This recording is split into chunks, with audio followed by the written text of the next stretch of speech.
us to begin now that we're all here. Okay, so let's review in broad strokes what we did and then go from there. So we and yeah, so we were trying, broadly speaking, we were trying to resolve the differences and contradictions between the Rambam in Sefer Mitzvos, Gimel and Daled, Hilchos Yesodei Torah, Perek Beis, Aleph and Beis, and Hilchos Tשובה, Perek Yud. So the main differences between the Sefer Mitzvos and Hilchos Yesodei Torah is that in the Sefer Mitzvos for ahava, he describes it as a ta'anug, which he says comes from this process of needs to be all ahavas. So we contemplate God's mitzvos and commandment and actions, and then that leads us to apprehension of him. That makes us have enjoyment, and from the enjoyment comes ahava necessarily. So that's the description there, which is an enjoyment. But then in Yesodei Torah, he seemed to describe it, he used lots of verbs, but he, among them, including ahava, but included in that was, or the way he culminated was, love, praise, glorification, and desiring a great desire to know the great name. And then I think that's the essence of it, because the pasuk he quotes is Tzama nafshi le'elokim le'kelchai. My soul thirsts for God, for the living God. And then that's also, it seems to be the case from Tשוba, that the yearning, the love sickness is the main quality. So you've got, and there's no mention actually, I don't think, did he mention the desiring or the love thing in the Sefer Mitzvos? No, I don't think so, right? I don't think so. He doesn't mention, so he doesn't mention that there. Just if you study the mitzvos and Torah, then you'll get enjoyment, and then you'll have love, but not that there's just this innate desire for love. Right. So again, the differences are enjoyment versus desire / yearning. Another difference is emphasis on mitzvos in Sefer Mitzvos. Good marketing. Yeah. Right. And then emphasis on God's creations, his great creations in Yesodei Torah. And then what do you call it? And then the third difference is in the Mishnah Torah, in the Sefer Mitzvos, he has the thing about calling other people to love God in the same way you do, or to knowledge of God. In the Sefer, in the Yesodei Torah, he doesn't seem to mention that. Although I'm realizing now, actually, I'll hold off for a second. Okay, then that's for ahava. And then and then there's the ovid and the ahava, which is a level of motive, which is right? Only do the truth because it is true, and then the good will come at the end. That's not necessarily connected to the mitzvah, but it is where he explains the experience of ahava and the proper love of ahava, and he goes into where you're obsessed with it constantly. Yeah, okay, fine. So that's ahava. Then yira is the big problem, because in the Sefer, I'm going to start with the Yesodei Torah. In Yesodei Torah, he says it comes from the exact same process, same derech as ahavas Hashem, which is, or at least the same object, which is studying God's great creations. But he says when you're machashiv about those things, then you feel lowly and fearful and frail mind, puny, et cetera, and that's yira. But then in the Sefer Mitzvos, this is the biggest problem. The mitzvah is to believe, or likbo b'datenu, or to have itikad, lahamin, to believe in his fear, which I don't even know what that means. Right. And then to recoil from before him, and to not be in a state of repose and security, but to fear his punishment at all times. So problem number one is this does not match at all the description in Yesodei Torah. Problem number two, what is the believe in fear, right? What's the verb? What's the activity here to believe in the fear? And then number three is, this is where we get the contradiction, which is in Tשוba, he says, never serve God out of fear unless you are on a low level, and you got to do that until you get to ahava. But then here he seems to be saying that is the main mitzvah. Yeah. Right, but it's not a... So then just to review, the other thing we did last time is we did the Rambam, who, if it's not what the Rambam held, then it dovetails with it, which is that the only three types of love that a human being is capable of is love that has its roots in utility or in enjoyment or in the ma'ala, like the high level of the object of your love. So he says God fulfills all three of those criteria because he's absolutely perfected. So in terms of love of the good and perfection and all that stuff, then God is the source of all that, or has it and is the source of it. And then in terms of enjoyment, the experience is enjoyable and all the enjoyments you get come from him. And then in terms of utility, then similar is that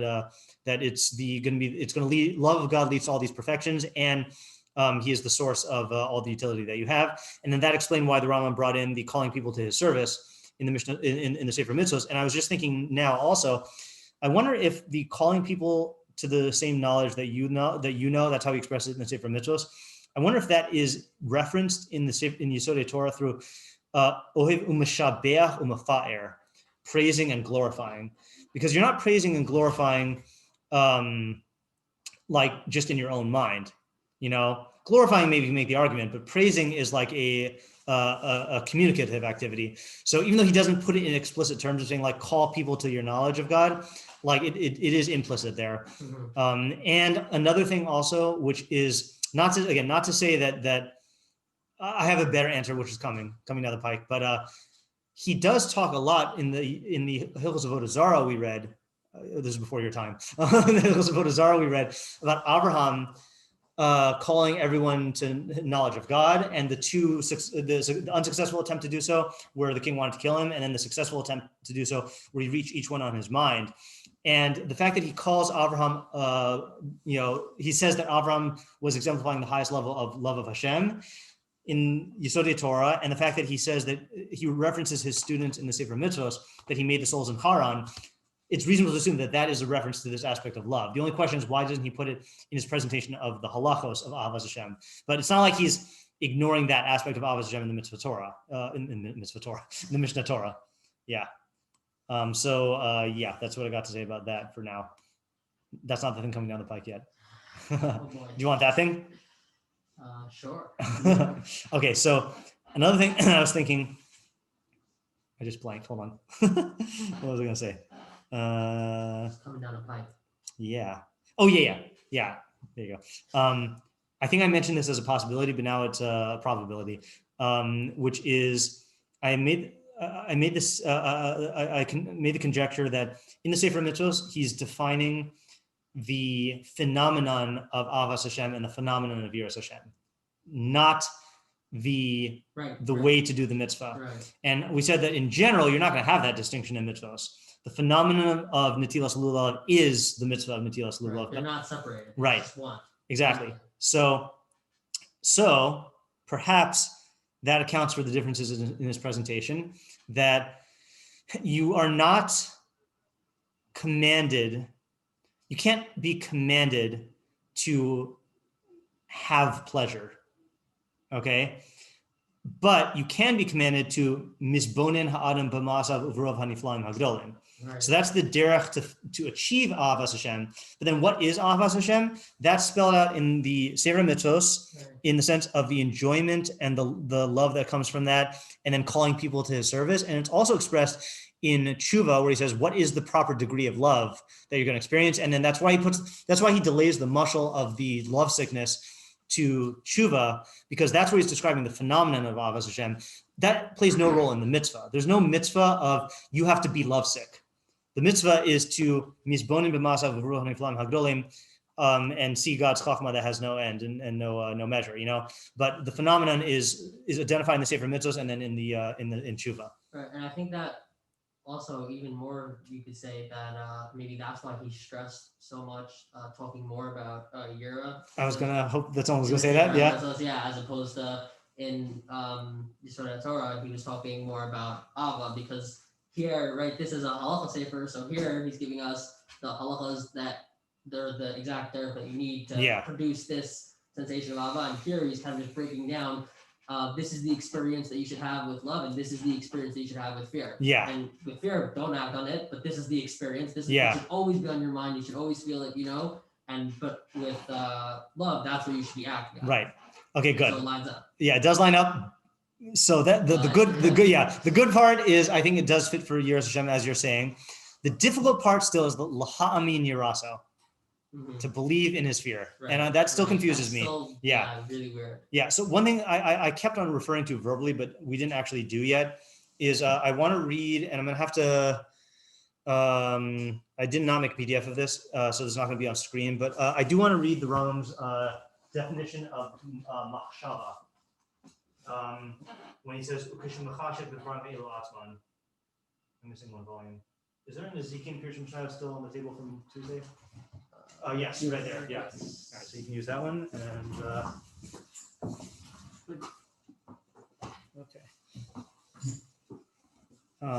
So this is going to be in Shmona Prakim, which is towards the back of the volume, and it is going to be on page Resh Mem Tes. And it is possible that I did read this earlier in the year, but we're a different time than earlier in the year. It should be the last of the several Resh Mem Teses in the book. It should be the last Resh Mem Tes. And it should say Hakdama l'Maseches Avos. Meanwhile, I'll find a version of this to put on the screen, even though it's not going to be the one I'm reading. Wait, why are there multiple Resh Mem Teses? Because I think they divide. There's Nezikin and then there's Nashim. And I think they have a different pagination for each of them in the volume that we're using. All right, let me just see if I can find it on here. Mefarshe Mishnah.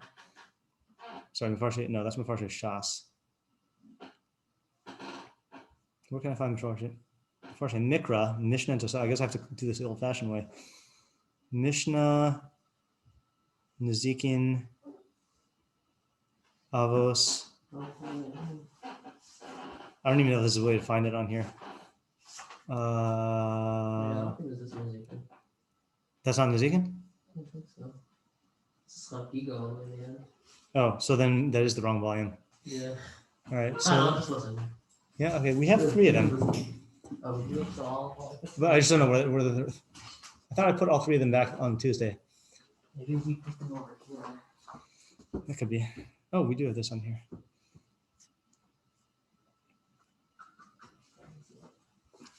All right, it's not that long. Okay. Okay, so this is he's talking about the 5 faculties of the soul.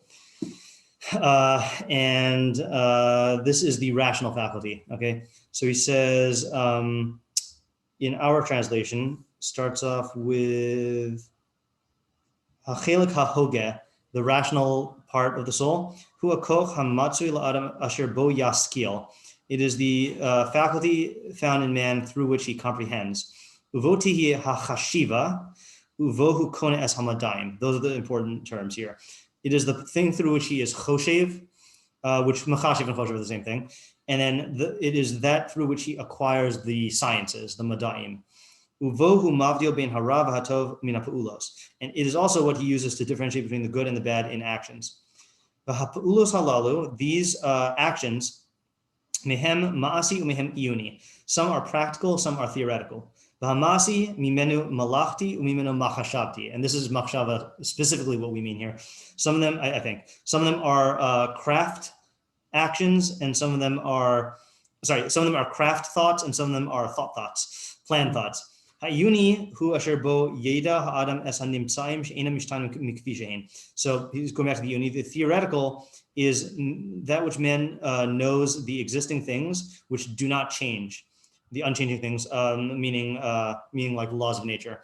Elahim hanikrayim madaim stam. That's what we mean when we say sciences in general. V'hamalachti, and then the craft thoughts are hu hakoch asher bo anu lomdim es hamalachos kagon hanagrus va'avodas ha'adama v'harafus v'safnus. I don't know what it is. And then the malachti is that through which we learn the crafts, like blacksmithing, I think, and agriculture and healing and ship making.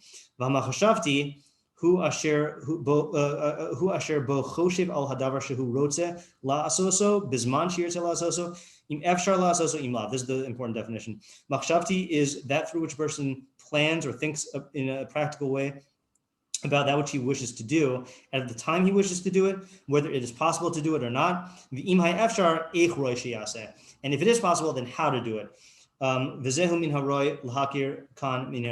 Okay, so let's plug that back into the Mishnah Torah. So misbonin, when he says that ava, the derech of ahavas of yiras is avas v'shashi yisbonin ha'adam b'masav v'vurim ha'mifalim ha'gdolim v'yir mehen chachmaso. That is using the theoretical part of the mind, which is trying to understand the unchanging, phenomena that God created. But then when he says in yiras Hashem,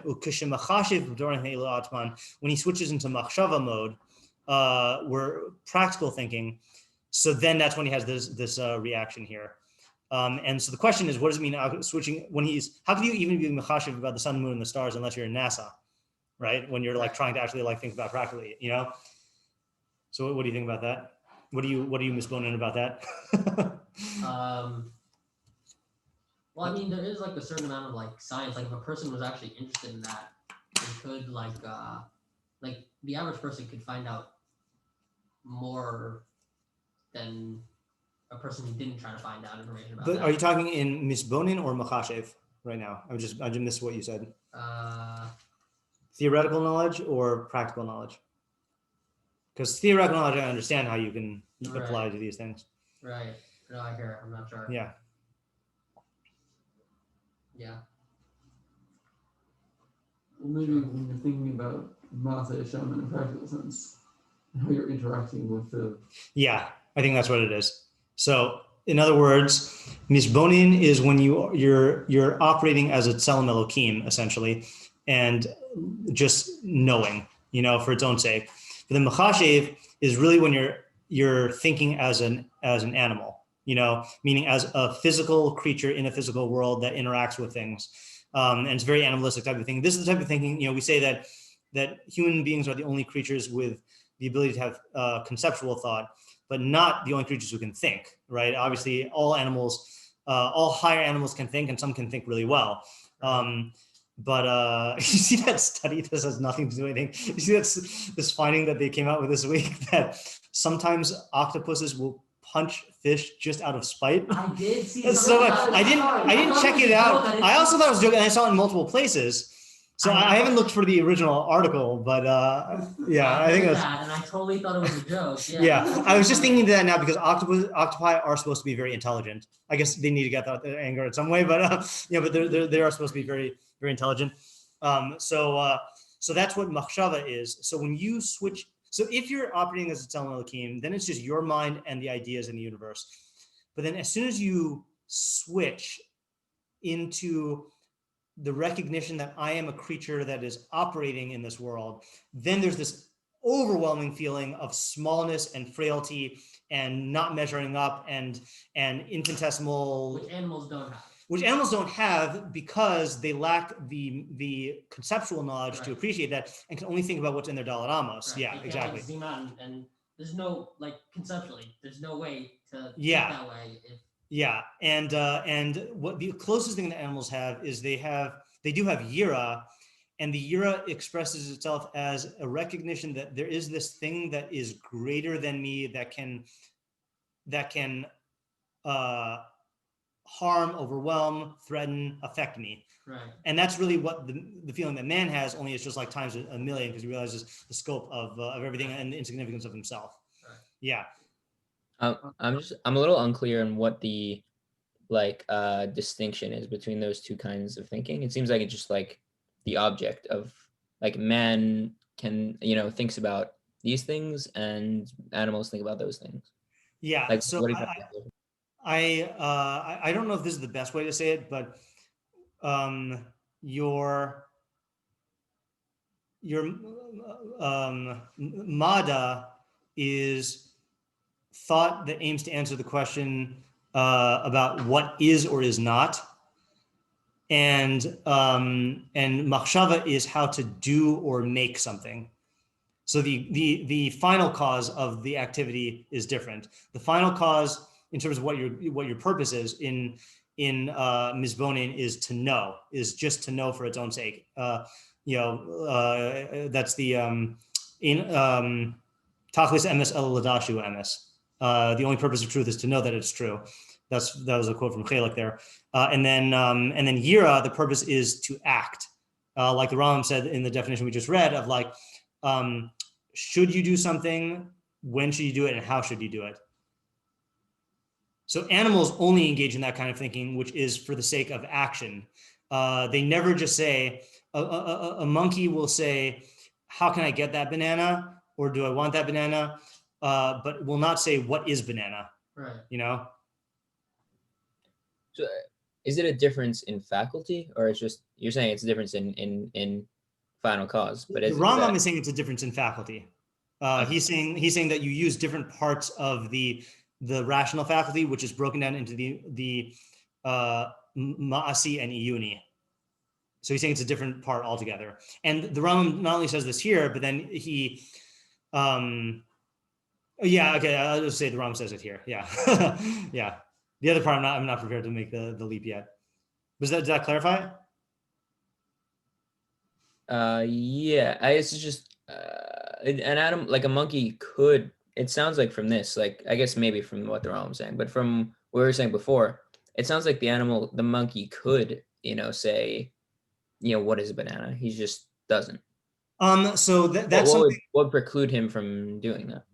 Right. So that's something that I'm going based off of what the main author I've read on this subject is Mortimer Adler, who was writing about this in the late 90s. And I don't know if there's been anything beyond that, but he wrote several books starting from the 60s to the 90s about the same topic, and said that there has just never been any evidence of animals displaying conceptual thinking, only perceptual thinking and practical thinking, and thinking about the actually I have a list. Hold on. This was in the blog post. Yeah. Conceptual thinking is like what is a banana? Like that's the kind of concept. Yeah. So he said it better than I can. So he says this is in the book. So this is in the book, The Difference of Man and the Difference It Makes, which was written in 1967 and then updated in 93. He says the second crucial point made by these contemporary philosophers and by such scientists as Critchley and White turns on their making a sharp distinction between perceptual and conceptual thought. This distinction is implicit in the observation that animal thinking is confined to the perceptual present, whereas human thinking transcends the immediate environment and extends not only to objects in the remote past and remote future, but also to objects that have no temporal locus whatsoever.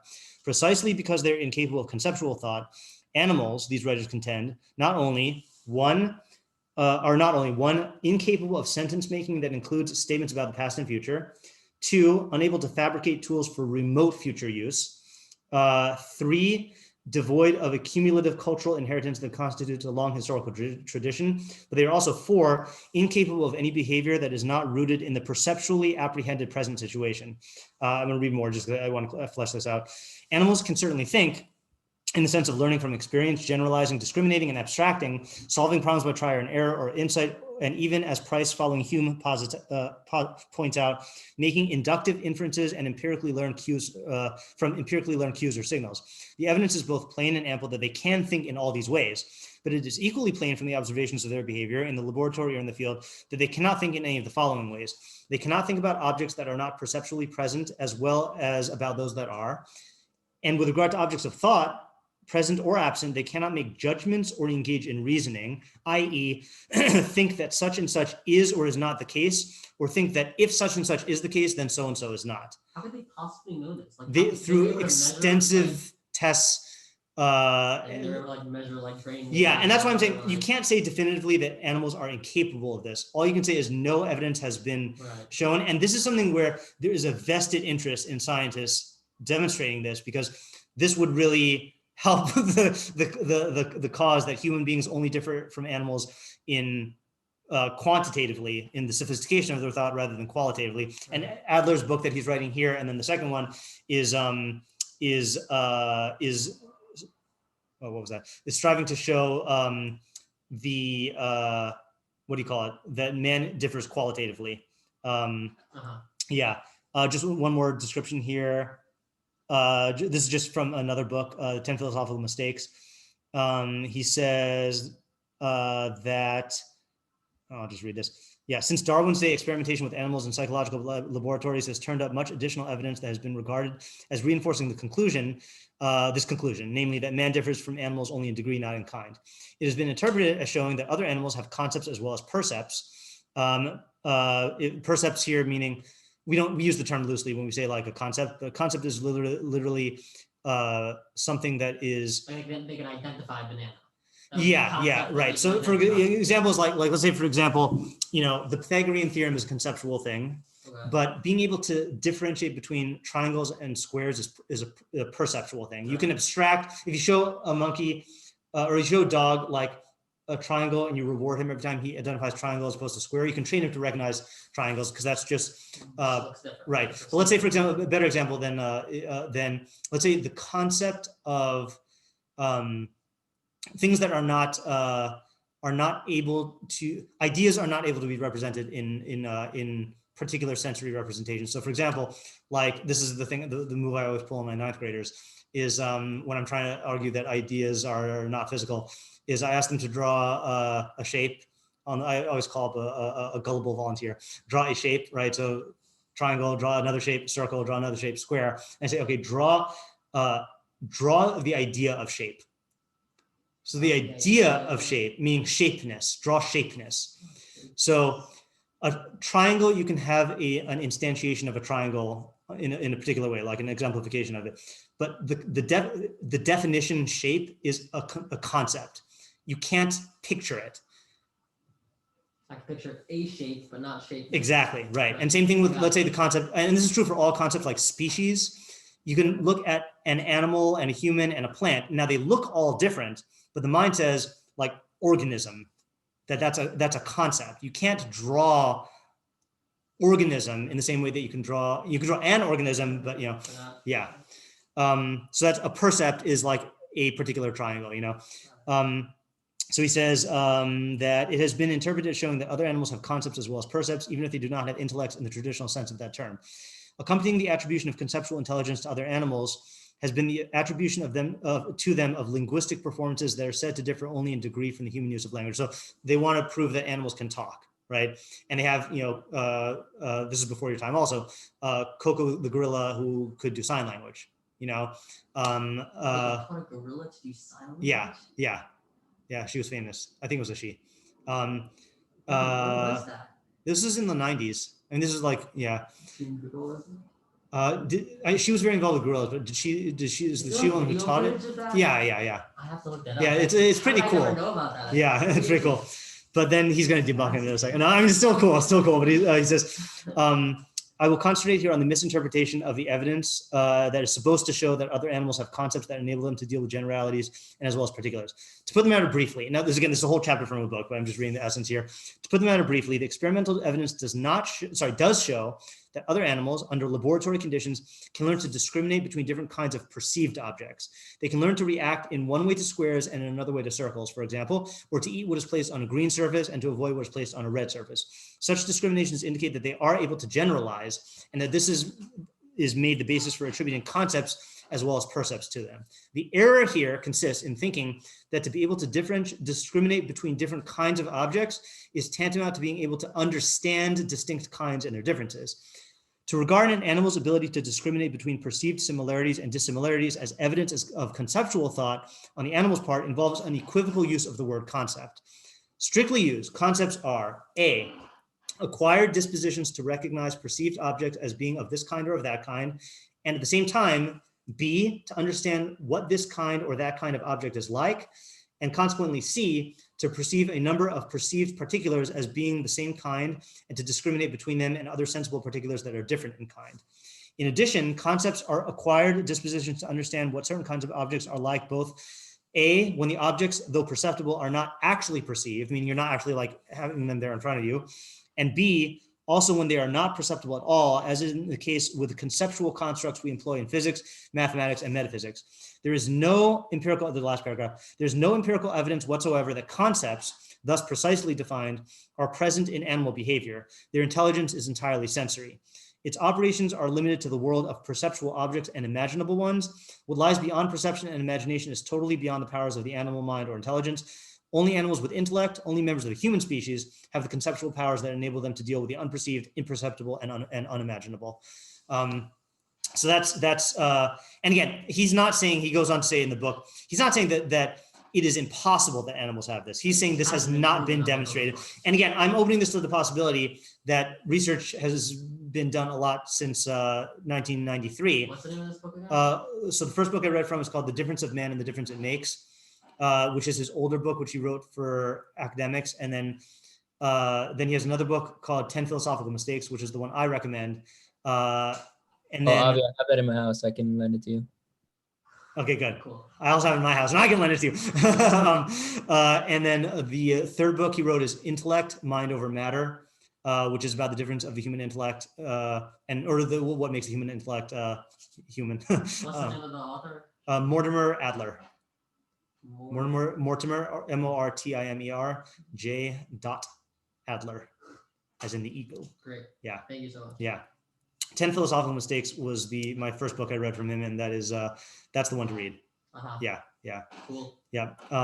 So much so that I want, if I had more time in my schedule, I want to do a Mortimer Adler chavurah on that book, because it's good for all of us.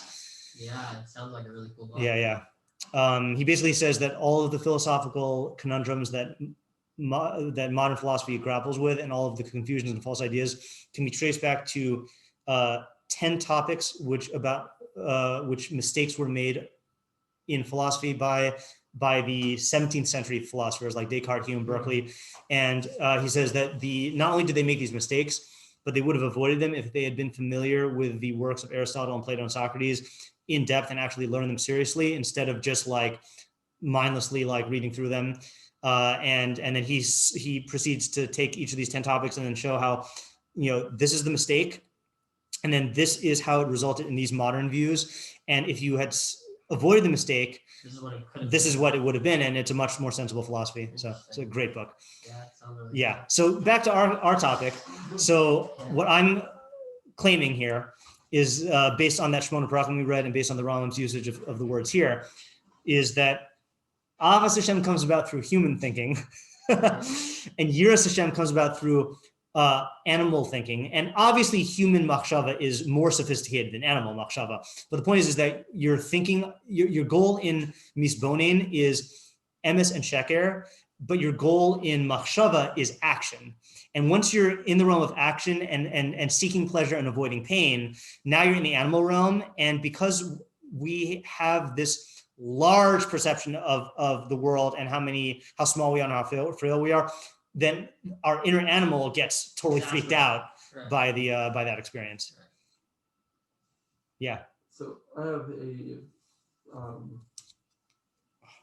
a structural question about this. Okay.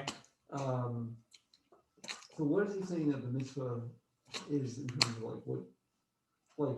what are you supposed to do? Yeah. He says, because the tense he uses is, when you do this, you'll have this result. Right. Which is like describing a phenomenon, not. Right. I mean, he prefaces by saying, what is the derech to it, right? Hechi haderech la'ahavaso v'yiraso.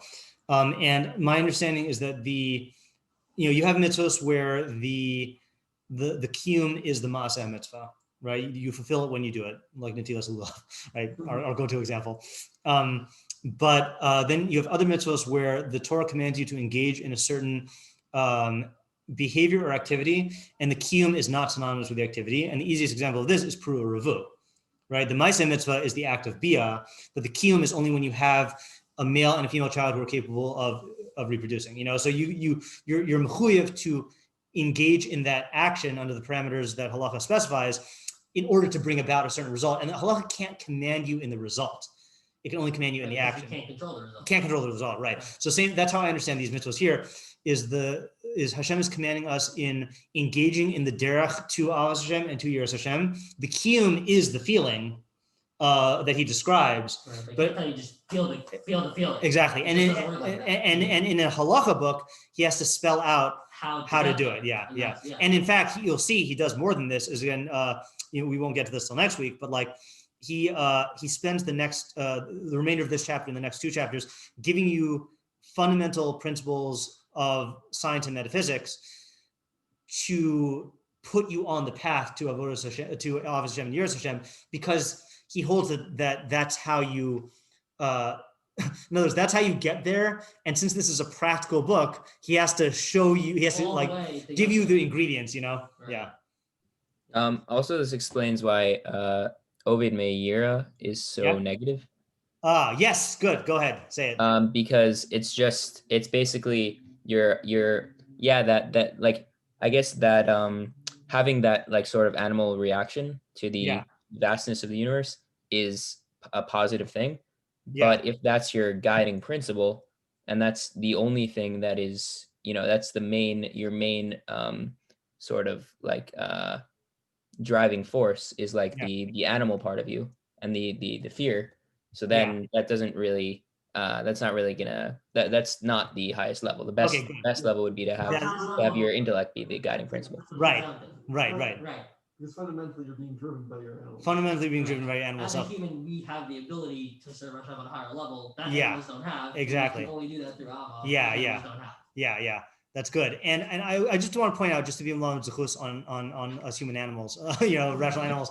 The level of yira that he says in Yesodei Torah is the highest level of yira, and the level that he talks about in Tשובה is the lowest level of yira. The lowest level of yira is fear of punishment and desire for reward, and that is the lowest level because it is only connected to an immediate pain pleasure response, that like is, how animals function. Whereas like being moved by the grandeur of chachma in the universe, even though that's animal, that is much higher and not connected to like particular things that will happen to me, So he does reference the entire spectrum. In Tשובה, he starts off with the low level of and let me just actually explain something, because we noted that he condemns it, but then also says it's only the most elite chachamim and neviim get to ava. So like, how can that be? Like on the one hand he's saying nashim katanim al me'aretz, on the other hand, like. So the answer is that there's a long road of yiras Hashem, which starts off with being. And maybe this is going to be something that we can now like explain. Starts off with, let me quote it from the Sefer Mitzvos. Nachush labias oncho b'chol eis. Constant fear of God's punishment. That's like that's where you start. That's the lowest level. Right. And then the highest level is what he's describing in Yesodei Torah.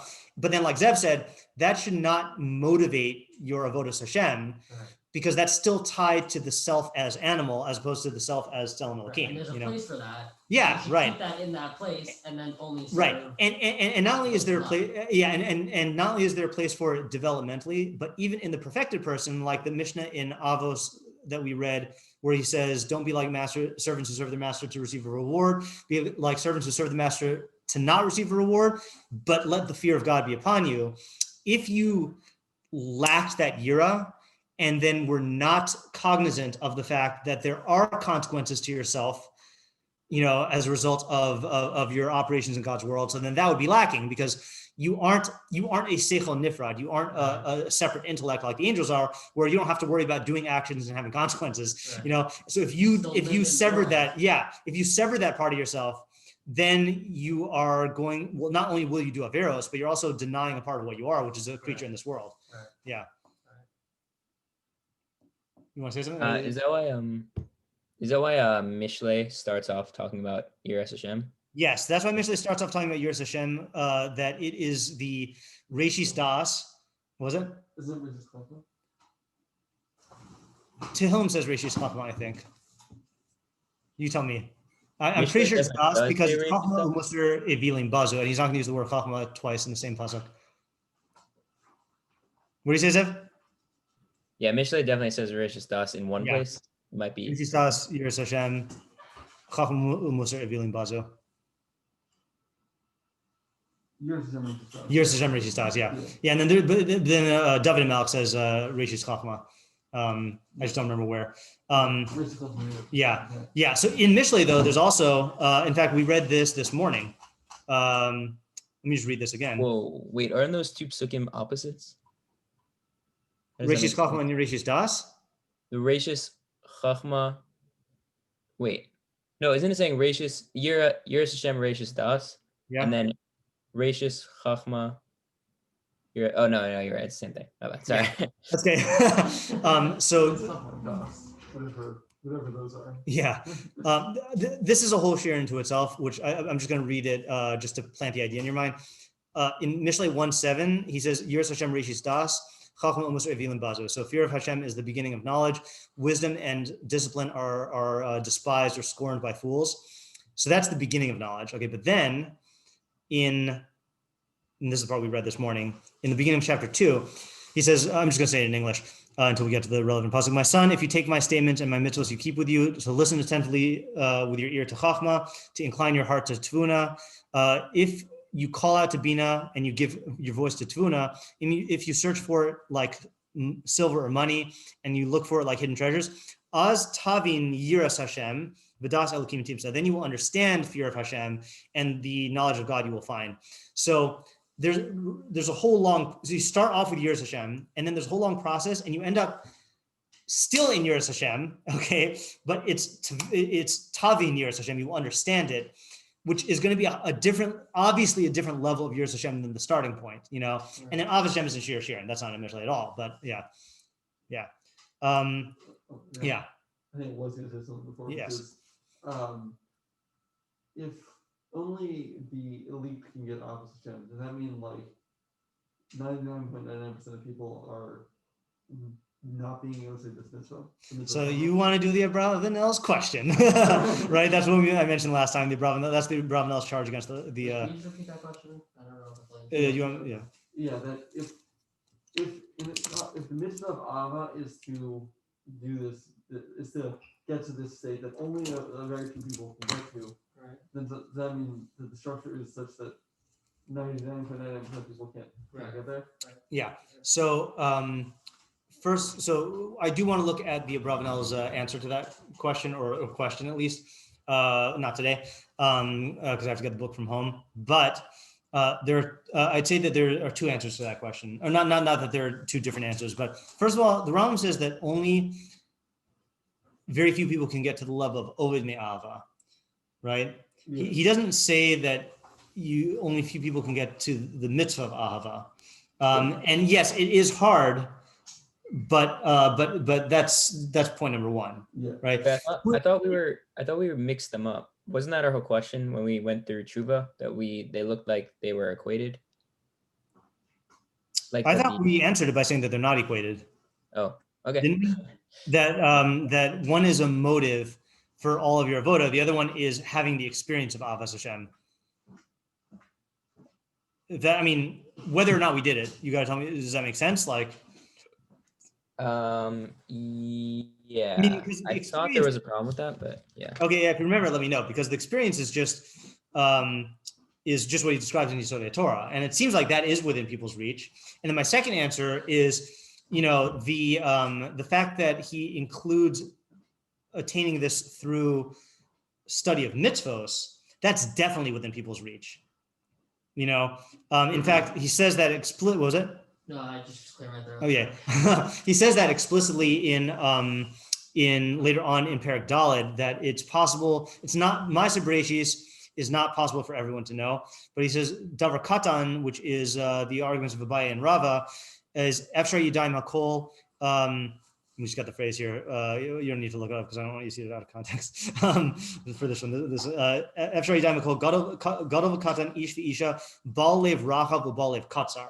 So he explicitly says, and he even says Isha there, which shows that even in the Rambam's view of Nashim, then he made a general statement about all Nashim in Hilchos Tשוba, saying that they're going to be in Yira for a very long time, if not forever. Whereas the experience of ahavas Hashem through study of mitzvos is accessible to women and children.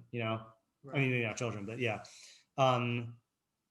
Which we didn't fully answer this question then. So why doesn't he mention ahavas Hashem through Talmud Torah in Yesodei Torah? Why does he only mention it in Sefer Mitzvos? the way we've set it up so far is it's not inherently a problem. It's not like he would, if you asked Rambam of the Mishnah Torah, hey, what about Torah and mitzvos? He wouldn't deny it. But the question is, why doesn't he mention it? You know, how does he say it again? In the Sefer Mitzvos. No, in the Mishnah Torah. Well, the Mishnah Torah is only b'shashis bon adam b'masav uvruav haniflaim hagedolim, which is God's great creations. And then the pasuk in Tehillim that he quotes is when I see the sun and the moon and the stars and the heavens and the work of your hands. That's all astronomy. But then in the Mishnah, in the Sefer Mitzvos, it's where is it? I'm looking at the wrong page. That's why it's mitzvosav v'tzivuyav u'pu'ulosav. Right? Right. Yeah. So the question is, why does he make that differentiation?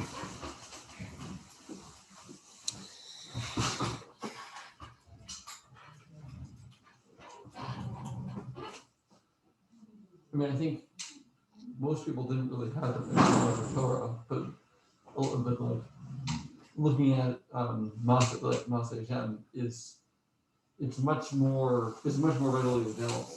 Oh, I would say the opposite. The opposite is because he's not talking. Well, yeah, looking at Masa Hashem is more available, but Yisbonin b'masav, I don't think that was in the reach of most people. And then if you have any doubt as to what he means by that, that is all the stuff in the next two prakim. So I think that's not within people's reach, but mitzvos is within everyone's reach, especially for Jews who are following the mitzvah of Talmud Torah, who are learning that every day. You know. I found the problem that I think we raised. Oh, okay. Before you do that, I just want to hear what Isaac's response is. Then why does he not talk about the accessible thing in Mishnah Torah? That's exactly what I'm asking. That's our question. Yeah. It's a really good question. Yeah. The question is not on the Sefer Mitzvahs. The question is really on the Mishnah Torah. Right. Yeah. Yeah, Zev, what was the question? Oh yeah. So in I'm not sure. I have the bad count of the mitzvos here. Like Okay. Not of the mitzvos, of the whatever, the halachos. Yeah. But I think but here it says it's talking about it's talking about Ovid Me'ava. Yeah. And it says Vihi Hamala Shetziva Ba Kadosh Baruch Hu. You're right. Alidei Moshe. Yeah. Kacha. Yeah. Okay, right. So that's the problem, is that sounds like it's not just that you're being commanded in having the experience of ahava, but it's that you're commanded to reach a certain level. And how do we know that from the pasuk? Is because if it just said v'ahavta es Hashem elokecha, full stop, then I think there'd be no problem. But it says b'chol nafshecha, b'chol levavcha, b'chol nafshecha, b'chol me'odecha, and I think that's where he's getting it from. That it's that. Yeah, I feel like this shouldn't be that hard to resolve, though. Meaning that saying that you should engage in this mitzvah to the point where you reach that level or to this degree can encompass both. It can encompass the fact that you fulfill the mitzvah by having ahava, but that you shouldn't stop there, and that the mitzvah demands this exalted level of what do you call it, of ahava. So it's not that you have to get to a certain level, it's just that like this is the level that you could get to. No, it is that you have to get to a certain level, but not in order to fulfill the mitzvah. In order to fully fulfill the mitzvah, yes, but and this is something that like there are different mitzvahs that don't have this. For example, we say in this is maybe not the best example, but let's say like in Sibur Yitzis Mitzrayim or in Vidui, we say that the more you elaborate on these things, the better it is. But there are many mitzvahs where we don't say that. We don't say that. Yeah, look, even in yiras Hashem, we don't say. The Rambam has nothing like this for yiras Hashem, where the more you cower in fear, then the better the mitzvah is. So that is that an answer? Meaning in Yesodei Torah, he says the kiyum hamitzvah, in order to be able to get that mitzvah point, that coveted mitzvah point, check off the box, is to engage in this derech of misbonim b'masav uvrum hanifilam hagdolim, and then have this ahava experience. Now, again, it's not like you just check off the box and then you're done with the mitzvah. But obviously the mitzvah. This is Sefer Chaim says this is one of the 6 mitzvahs that is obligatory at all times. But the extent to which God is commanding you is b'chol levavcha v'chol nafshecha v'chol me'odecha. And you could conceive of the mitzvah where that was not demanded of you, that would be livnim mishur sadin. But saying in the mitzvah itself, this is the utmost extent. And then you have also one aspect of this that we're not touching at all, with good reason, I think, is because we'll get to it later, is that that this is the same pasuk as the mitzvah of Kiddush Hashem, of dying al Kiddush Hashem, is b'chol nafshecha afilu hu notel as nafshecha. Which now the Rambam doesn't bring that down in ahavas Hashem, but it is a kiyum in ahavas Hashem. So like you could conceive of a mitzvah where you're mekayim ahavas Hashem, and God does not command you to do it to the extent where you love Hashem more than you love your own life. Right. For example, it could have been v'havta es Hashem kamocha, in the same way as v'havta l'recha kamocha, right? Like that the mitzvah is to have this ava, but there's a shiur, and the shiur is only to the extent that you would do it for yourself. Right. So that's a disproof that pasuk's talking about God. Re'echa. You're right. Yeah. So I think that resolves a contradiction. Let me just look at I'm trying to find the lashon again. V'hi hamala shetzivanu. See, that's the thing also. A diuk. V'hi hamala shetzivanu b'hakadosh baruch hu Moshe Rabbeinu. Is that there's two things. There's the mitzvah, and then there's the extent that you go, the mala. So the mitzvah is just to be mekayim the mitzvah of having ahavas Hashem, but He's commanding you to reach a certain level. So you fulfilled the mitzvah by having ahava, but the God is not commanding you to do the bare minimum here. He's commanding you to reach the level of Avram Avinu, which is beyond people's grasp. But that's why I think it's not a problem if the experience. Yeah, if the experience of ahavas Hashem were only attainable for the highest of the elite, then I would say that that's a problem with saying that there's a mitzvah.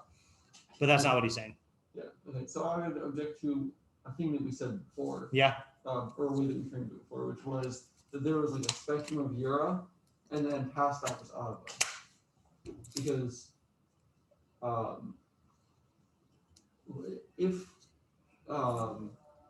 because it doesn't seem like that's how it's being formulated. That was about motives, though, right? Not about the. Okay, fine. So then I think it's worth spelling that explicitly. Yeah. Right. Yeah. And there, I think it does work out because the way we've said it with the animalistic thing versus the human thing is any motive that is stemming from me operating as a pleasure-seeking animal that's just qualitatively different than if I'm oseh emes mipnei emes, Yeah. But in terms of the mitzvah itself, then they can coexist. And in fact, that's the other thing also, is that they can coexist, meaning it's not a spectrum, but in the very experience of ahavas Hashem, like the Rambam says, b'shar she's bonin, that's the same shah as kishimachashev. It's like flipping back and forth. Yeah. Just in terms of motive also, it's something that is like a gradual shift, I understand. It's not like yeah, it's not like one day you wake up and like no longer motivated by yira. Yeah. There is a thing though, actually, that the way Chazal say is l'olam. He quoted it. Also Adam the Torah afilu shelo lishma mitoch shelo lishma ba lishma, and the standard way of interpreting it is mitoch shelo lishma ba lishma, from doing it not for its own sake, you will come to do it for its sake. The only idea I know from Rav Chaim of Volozhin, and this is an old memory in his book Torah Lishma, is that I think his pshat was not mitoch shelo lishma, that from lo lishma you'll come to lishma, but amidst lo lishma you will come to lishma, which means that, and we've all had this experience, I assume, is you're learning, you're involved in learning, and you might learn because you were commanded, you might learn because like it's what people are doing, you might learn whatever, but then in the midst of that learning, you can get to a state of flow where you are only involved in this for the sake of knowledge. You're not doing it for that goal anymore. You'll have like a flash of lishma, and then what happens as you develop in learning, those flashes become more intense and more frequent, you know? And so that's meaning in a sea of lo lishma learning activities, and this is easier to see with high school students, is average high school student is not learning lishma, but you'll catch them, you get into a really good discussion or you get into a group and they'll be in a moment of lishma, and then they'll fall back out of it again and be at their own motives. You know, so I don't know if that's pshat or just a really good drush, but it's at least a really good drush, you know? Yeah. Okay, good. We haven't answered all the questions, but I feel like this was a good level of like bekius, Rambam bekius shiur, like making headway in the basics, you know, and like there's more work to be done, but I'm like, especially the laha amin yiras, so I still want to understand that. But we got to leave something for the next round after we go through the whole Mishnah Torah and come back. Yeah. Alrighty. I would say that I love today's shiur. Oh, I'm just afraid of it. Yeah. All right. Sounds good. All right. So tonight, unless something changes with the weather or my ride, then it's over Zoom. Okay, for both shiurim. All right. See ya. Yep. Thanks.